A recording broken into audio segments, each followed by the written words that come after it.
एक बार नंद बाबा ने एकादशी का व्रत किया और मध्य रात्रि में ही जमुना जी में स्नान करने चले गए।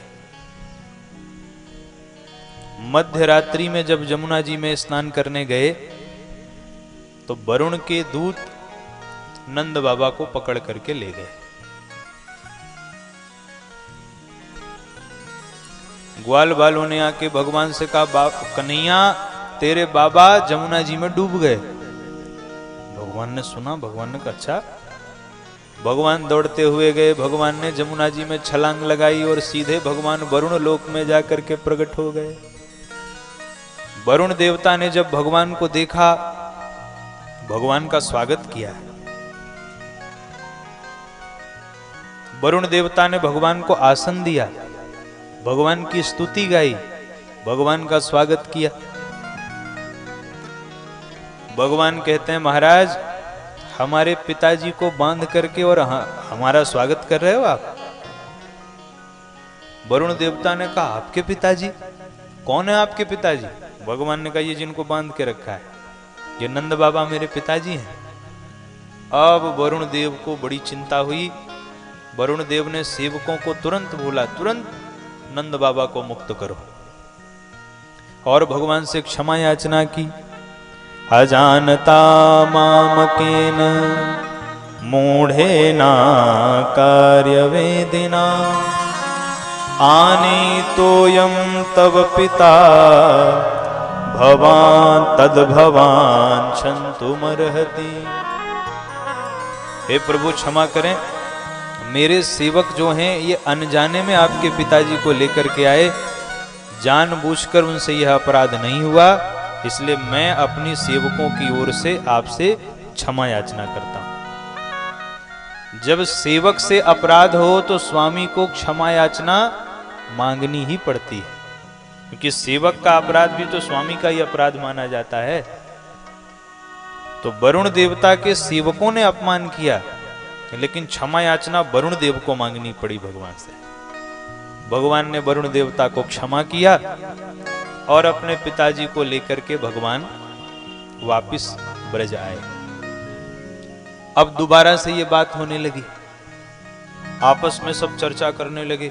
जब नंद बाबा ने बताया कि भैया मैं तो जमुना जी में स्नान करने गया था और चार चार पहलवान आए, मुझे उठा के ले गए, और इतने में पहुंच गया मेरा कन्हैया, और मेरे कन्हैया की न जाने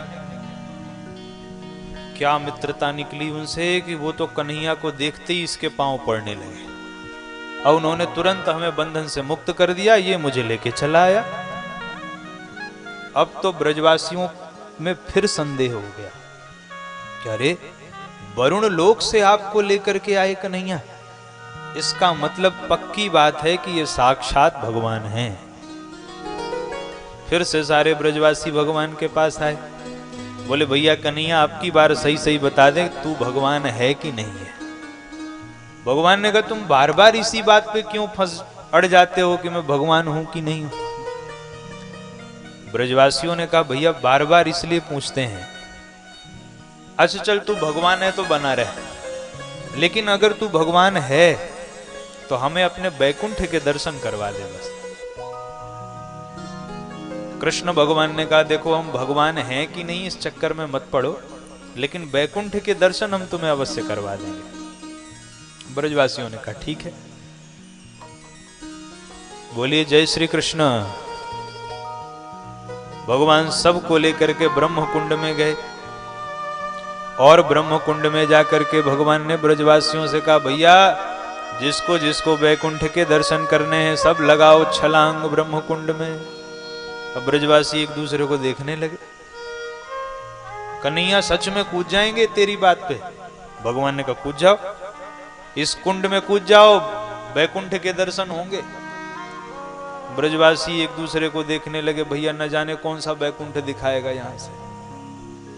कन्हैया पक्की बात कूद जाएंगे? भगवान ने कहा कूद जाओ। सब ने एक दूसरे का हाथ पकड़ा, कन्हैया कूदने ही वाले हैं। भगवान ने कहा कूद जाओ, और सारे ब्रजवासियों ने एक साथ ब्रह्म कुंड में छलांग लगा दी। और सब ब्रजवासी बैकुंठ में जाकर के प्रकट हो गए। बोल भक्त वत्सल भगवान की जय। जैसे ही बैकुंठ में प्रकट हुए आपस में चर्चा करने लगे, भाई कन्हैया का ठाठ तो देख, यहाँ देख बड़े बड़े देवता लाइन में लगे, वो रहा अपना कन्हैया, और देख कितने दाढ़ी वाले महात्मा सब लाइन से चले जा रहे हैं पूजा करने के लिए। चल सीधे ही कन्हैया के पास चलते हैं।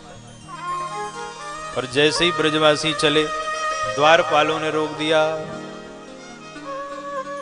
ब्रजवासियों ने कहा हो सकता है हम लोगों ने राम राम नहीं किया इसलिए रोक दिया होगा। तो ब्रजवासी द्वारपालों से कहते भैया राम राम। द्वारपाल कहते हैं चुप रहो। ब्रजवासी एक दूसरे का मुंह देखने लगे, अरे हम कह रहे हैं राम राम, ये कह रहे हैं चुप रहो। अच्छा तो हो सकता है यहाँ की कुछ और भाषा हो, कहीं राम राम, कहीं राधे राधे, कहीं बम भोले। महाराज राधे राधे, चुप रहो। अरे ब्रजवासी कहते हैं हे भगवान, यहाँ तो न कोई राम राम कर रहा है न राधे राधे कर रहा है। अच्छा भैया अपने कन्हैया से मिल सकते हैं क्या? द्वारपालों ने कहा लाइन में लग के जाओ। अब ब्रजवासी मन में सोचने लगे कि कन्हैया देख भैया तेरा बैकुंठ है तो बड़ा सुंदर, लेकिन हमें आनंद नहीं आ रहा है। इससे अच्छा तो हमारा वृंदावन है, जहां लाइन लगाने की कोई झंझट नहीं, जब मन करे तब तुझसे मिलें, जब मन करे तब तेरे साथ खेलें, जब मन करे तुझे घोड़ा भी बना ले, और जब मन करे तेरे साथ गैया चराने चले जाएं। तो भैया इस बैकुंठ से अच्छा तो हमारा वृंदावन है, तो हमें वहीं बुला ले वापस, हमें नहीं रहना तेरे बैकुंठ में। और जैसे ही मन में ये भाव आया वैसे ही सबके सब पुनः ब्रह्म कुंड से निकल आए। ब्रह्म कुंड से सब बाहर निकले, दौड़े दौड़े आए, भगवान को गले लगा लिया, तुरंत सबने हृदय से लगा लिया। भगवान ने कहा ग्वाल बालों से भैया कैसा लगा बैकुंठ? ग्वाल बाल कहते हैं भैया बड़ा सुंदर, जोरदार, कितनी प्रशंसा करें, वाह क्या व्यवस्था वहां पर। भगवान ने कहा आनंद आया कि नहीं?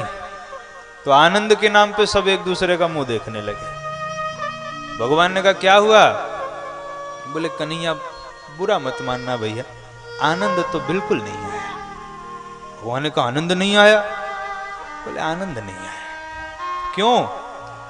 अरे बोले वहां एक तो लाइन में लग के जाओ, फिर चुप रहो, ज्यादा बोलो मत, धीरे बोलो, धीरे चलो, इतने नियम कायदे कहां से हम ब्रजवासी इनका पालन करें?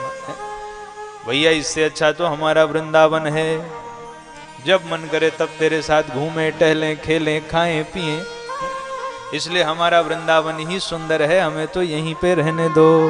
बोल वृंदावन बिहारी लाल की जय, भक्त वत्सल भगवान की जय। तो इस प्रकार भगवान ने एक बार ब्रजवासियों को बैकुंठ का दर्शन करवाया।